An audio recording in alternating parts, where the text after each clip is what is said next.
s'est retrouvé membre du RHDP à un moment donné. Je voudrais qu'on écarte Mme Mariette Labou, avec tout le respect que je lui dois. Je voudrais aller un peu plus loin. Prenons M. Jean-Louis Billon. M. Jean-Louis Billon, il dit qu'il est prêt depuis 2 ans. Il a été un élu. Il n'est même pas capable d'avoir des représentants dans tous les bureaux de vote. Il y en a à peu près 12 000, 25 000 bureaux de vote. 25 000. Donc, depuis 15 ans, il n'a pas pu avoir 25 000 citoyens ivoiriens pour pouvoir le représenter. Et pourtant, il a eu tous les parrainages. Hein. Là, et je ne dis plus rien. C'est-à-dire que le mensonge, le deal qu'ils ont tissé avec le pouvoir RADP est en train de les rattraper.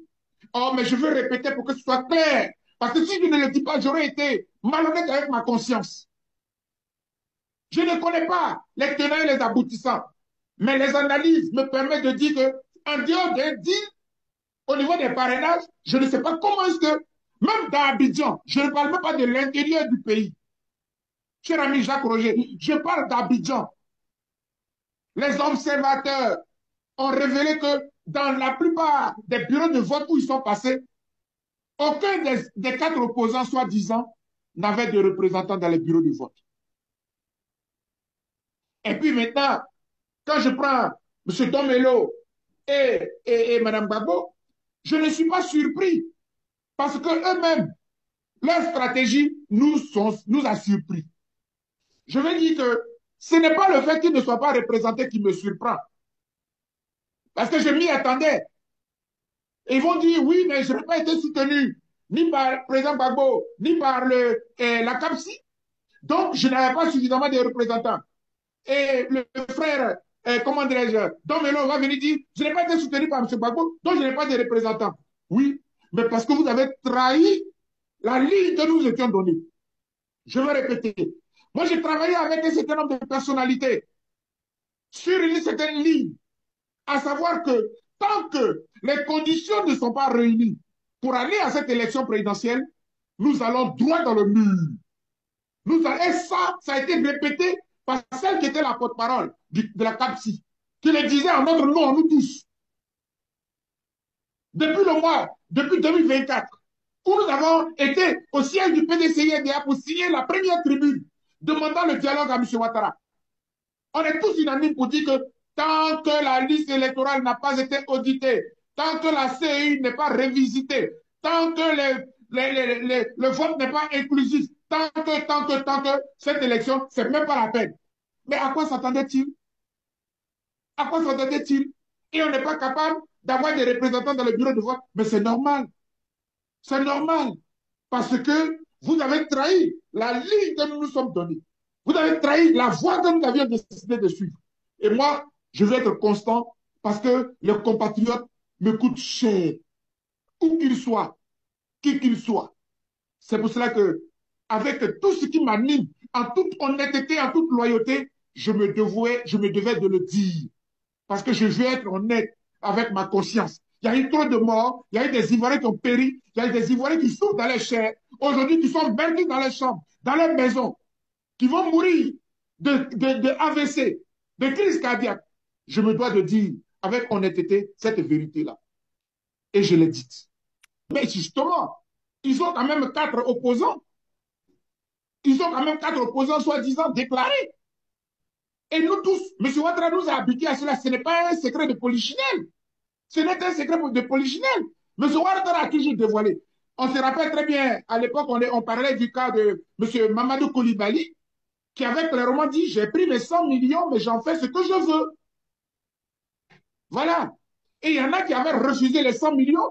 Je pense à mon ami KKS, Kwadio Kona Siméon, un ami très proche à moi, qui avait dit non, je ne prends pas les 100 millions. Et ça avait fait de lui quelqu'un de spécial à l'époque.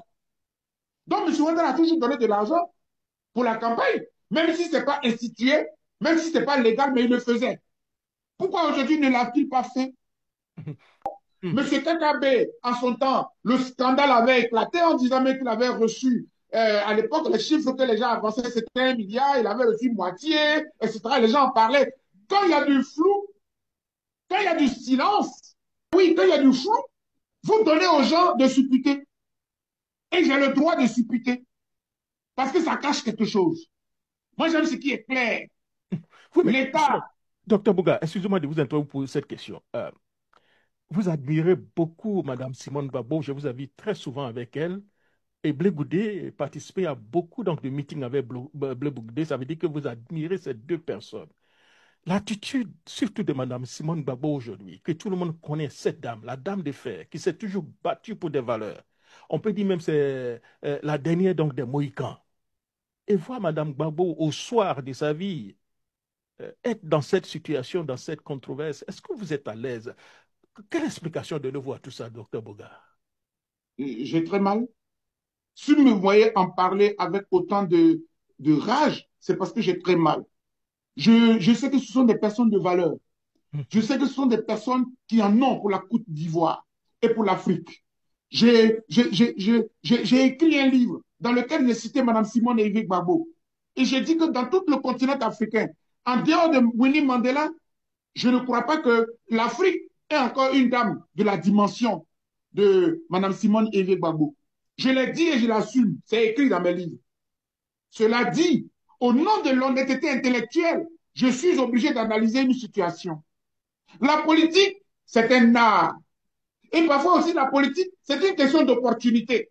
Mhm. À cause d'une opportunité ou grâce à une opportunité, tu peux changer la vie politique. Aujourd'hui, moi je parle, mais les Ivoiriens ont tranché. Regardons leur score. Regardez le score qu'ils ont eu.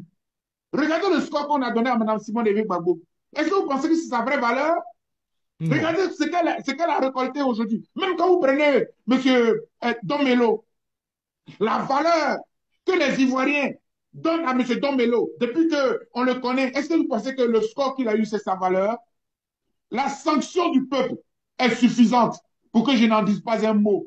Mais je me veux honnête. Et c'est parce que je suis un ami. Et parce que ils me sont très chers que j'en parle.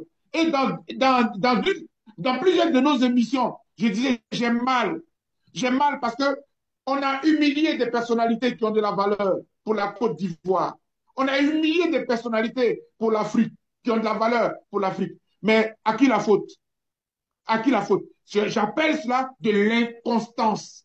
Et ça, c'est la sanction du peuple. Quand vous dites au peuple, je me bats pour vous, je suis un homme, je suis une femme de valeur, je suis un homme, je suis une femme de vérité, et qu'à un moment donné, vous dites au peuple, cette élection-là, tant que nous ne remplissons pas les conditions, nous n'y allons pas, parce que c'est comme si nous accompagnions M. Ouattara, il va toujours gagner. Et qu'à un moment donné, vous venez me dire, allez-y voter. Allez-y voter. Et que nous autres, nous sommes des vents en guerre. Et que ce sont eux qui aiment la paix. Le peuple a tranché. Ceux qui sont allés voter ont dit, nous allons voter, nous préférons voter M. Ouattara parce que vous êtes des inconstants. Vous êtes des hommes et des femmes politiques inconstants. On a cru en vous. On a pensé que vous pouviez nous sauver, mais vous nous avez trahis.